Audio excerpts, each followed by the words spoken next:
You don't have a reservation. And this is not the right place for you. Leave this place now before I call the security. Please, just listen to me. I won't tell you again. Get out! Fine, I'm leaving. It's harder. This is ridiculous. Out, now. They threw him out of his own hotel. He didn't fight back. He didn't say a word. He just looked at the woman who did it and said, "Tomorrow, I'll show you who I really am." She laughed. She shouldn't have. The Hargrove Grand stood at the corner of 5th and Monroe in downtown Chicago. 42 floors of steel and glass. A building that didn't just cost money, it announced money. The kind of place where the revolving door alone cost more than most people's cars. Black SUVs lined the front entrance that morning. Valets moved fast. Doormen stood straight. Inside, the chandeliers threw gold light across marble floors, and the whole lobby smelled like fresh flowers and expensive cologne. People moved through it like they belonged there.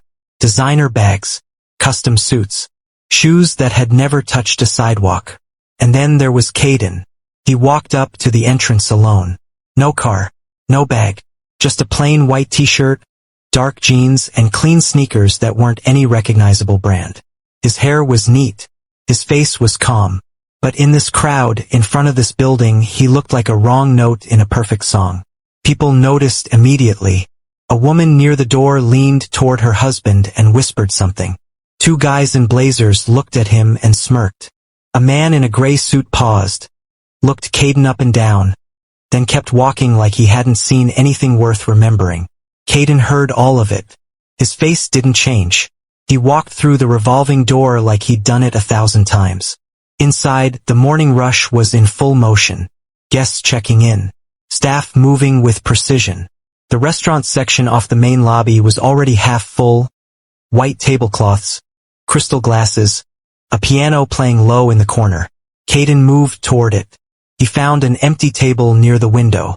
The city was visible through the glass, gray sky, wet streets, Chicago in November. He pulled out a chair and sat down. Nobody came to seat him. Nobody brought a menu. 2 minutes passed. Then 3. At the tables nearby, servers moved quickly, refilling water, delivering food, smiling at guests. But not at Caden's table. He waited. Then heels clicked across the marble floor. Fast, deliberate. Tap, tap, tap. Her name was Noelle. Restaurant floor manager. Mid-30s. Sharp blazer, hair pulled back, clipboard in hand. She stopped at the edge of Caden's table and looked at him the way a person looks at something that isn't supposed to be there. "Excuse me." Caden looked up. "Can I help you with something?" Her tone wasn't a question. It was a signal. "Just here to eat," he said. Noelle's eyes moved across him slowly. The t-shirt, the jeans, the sneakers, then back up to his face. "Are you a registered guest?" "No." "Do you have a reservation?" "No." She tilted her head. "Sir, this is a private restaurant.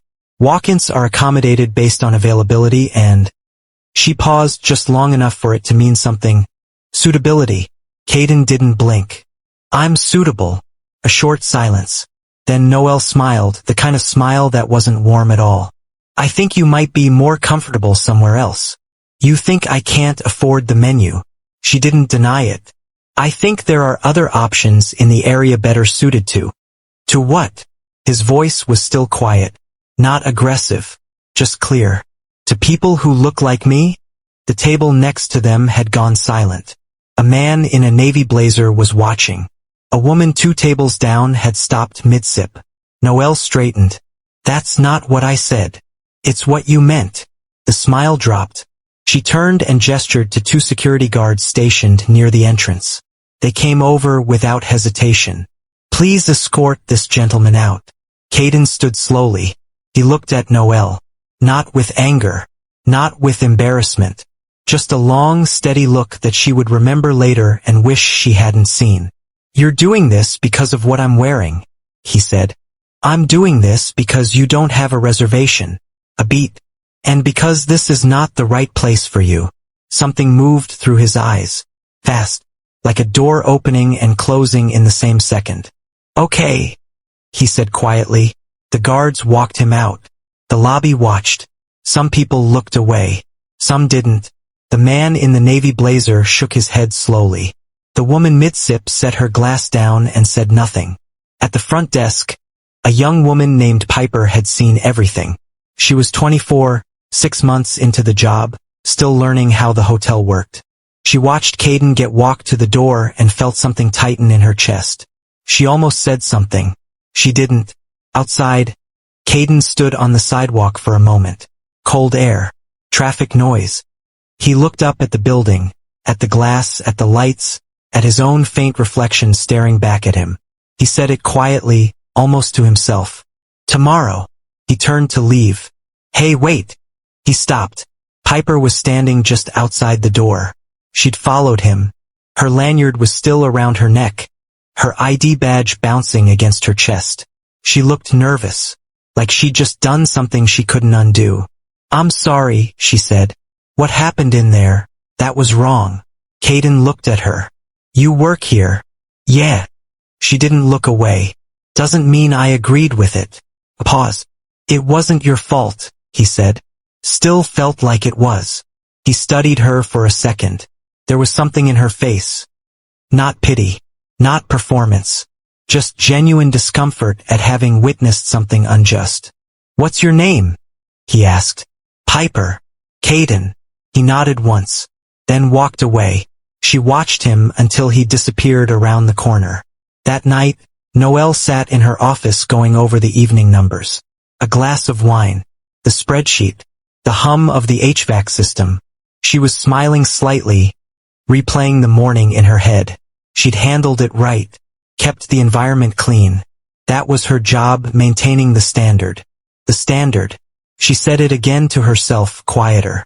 Like a word she'd said so many times it had lost its shape. She closed her laptop.